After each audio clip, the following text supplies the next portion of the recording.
გამარჯობა ძვირფასო მეგობრებო, დღეს მოგიყვებით გიორგი მესამისა და მამამისის დემეტრე პირველის მიერ ჩადენილ უმძიმეს სახელმწიფო დანაშაულებზე, რომელმაც გიორგი მესამე სისხლიან უზურპატორად აქცია. მთელ სამ ისტორიაში ყველაზე დასანანი ის არის, რომ ეს სიბინძურე უშუალოდ დავით აღმაშენებლის ოჯახში დატრიალდა და მისი ჩამდენები უშუალოდ დავითის შვილი და მისი შვილიშვილი იყვნენ.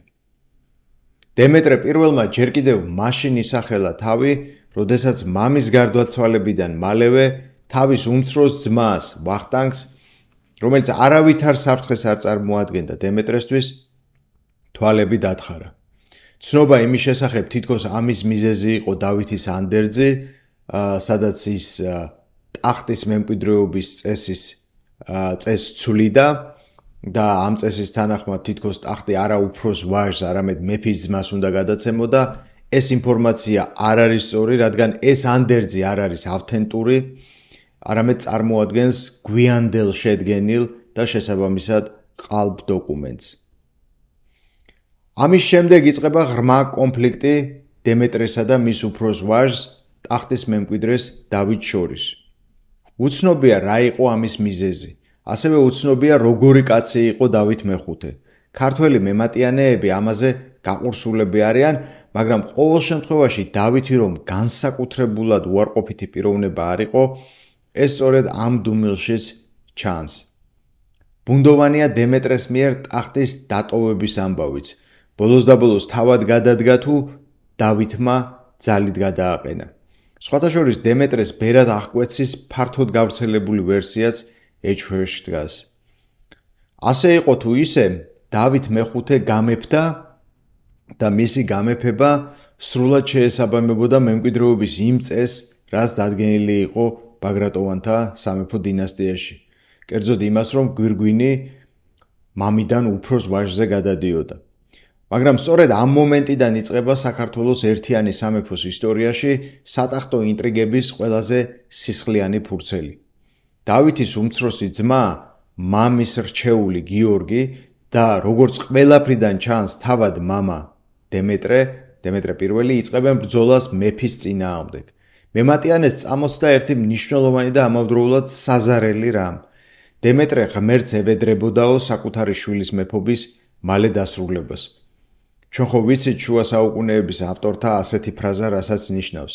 ეს ნიშნავს, რომ ღმერთს კი არ ევედრებოდა, თავად აკეთებდა ყველაფერს შვილის მეფობის დასასრულებლად. მართლაც დავით მეხუთე მეფობის მე-6 თვეს მოულოდნელად ბრჭყალებში დაავადდა და გარდაიცვალა. მისი სიკვდილის მიზეზზე ქართული წყაროები დუმან. სამაგიეროდ საუბრობენ სომხური წყაროები. სომეხი ისტორიკოსი მხითარგოში დავითის სიკვდილს ორბელებს აბრალებს. მეორე სომეხი ისტორიკოსი ვარდანი კი პირდაპირ მიუთითებს, რომ მისი მკვლელები იყვნენ სუმბად და ივანე ორბელები. ჩემი ღრმარწმენით ამ შემთხვევაში სომხური წყაროები სიმართლეს ამბობენ, რადგან მათ ამ ინფორმაციას ქართული წყაროები მხოლოდ დუმილით პასუხობენ. გარდა ამისა, გარემოებათა მთელი ჯაჭვი სწორედ იმაზე მიუთითებს, რომ დავით მეხუთის სიკვდილში უკიდურესად დაინტერესებულნი არიან არავინ სხვა თუ არა დემეტრე და გიორგი, ხოლო სუმბად და ივანე ორბელები მათი ქვეშევრდომები არიან. როდესაც მოწამლული დავითი სასიკვდილო სარეზელზე იწვა, აქ გამომჟღავდა გიორგი მესამის ვერაგული ხასიათი მთელი სისავსით. ძმამ, რომელმაც ვერც კი იფიქრა, რომ მისი ავადმყოფობის, მისი მოწამვლის უკან სწორედ გიორგი იდგა, სწორედ მისი საკუთარი ძმა იდგა, რეგენტობა სთხოვა დემნასთვის, თავისი ერთადერთი ვაჟისთვის მის სრულწლოვანებამდე.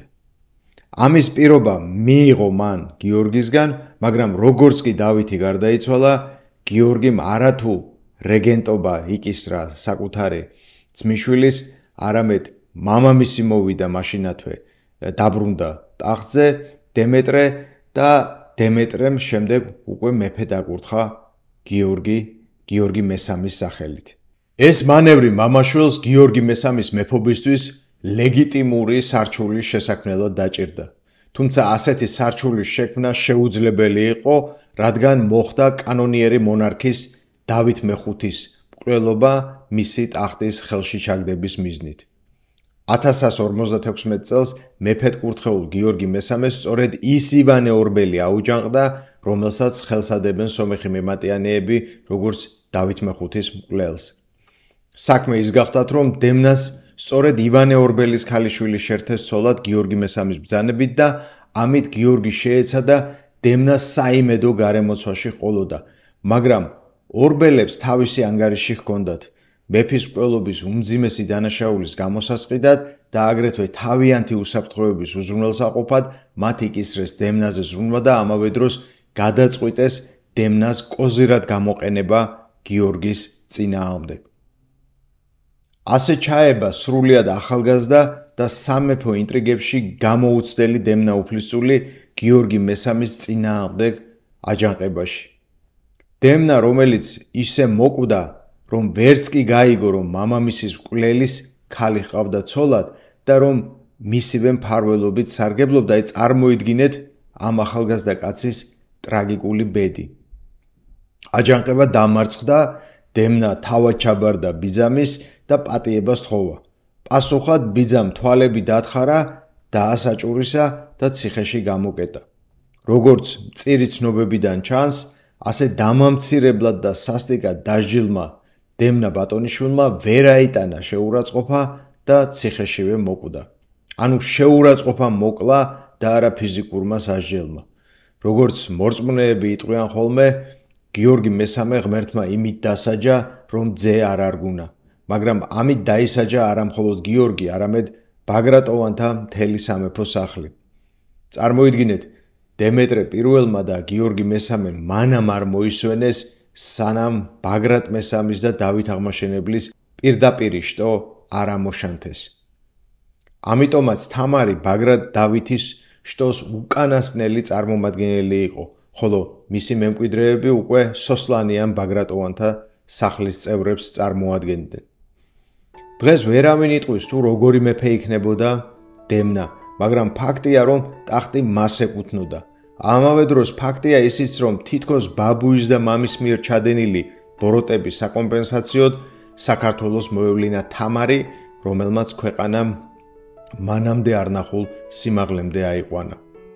ამიტომ არის, რომ თამარის დიდების შარავანდეძე ოდნავ, მაგრამ მაინც მოსჩანს ფერმფრთალი ქართველი უფლისწულის სახე. საქართველო ხო პარადოქსული ქვეყანაა. ამის დადასტურებაა დემეტრე პირველის მაგალითიც. საკუთარი ძმის თვალების დამთხრელმა და შემდეგ საკუთარი შვილის მკვლელობის ორგანიზატორმა მაინც სულ სხვა რამით მოახერხა ისტორიაში დამკვიდრება. კერძოდ, საგალობლით შენ ხარ ვენახი, რომელიც საქართველოს სავიზიტო ბარათად არის ქცეული.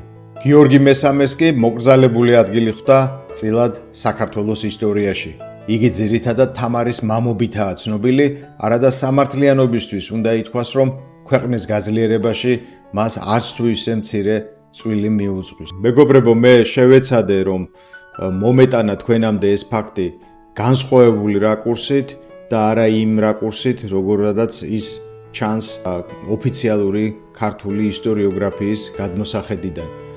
ძალიან მაინტერესებს თქვენი აზრი აღნიშნულ დანაშაულთან, აღნიშნულ ფაქტთან დაკავშირებით. იაქტიურეთ კომენტარებში, დაწერეთ თქვენი პოზიცია, თქვენი დამოკიდებულება. მე კი დღეს ამით გემშვიდობებით, შევხვდებით მომავალ გადაცემაში.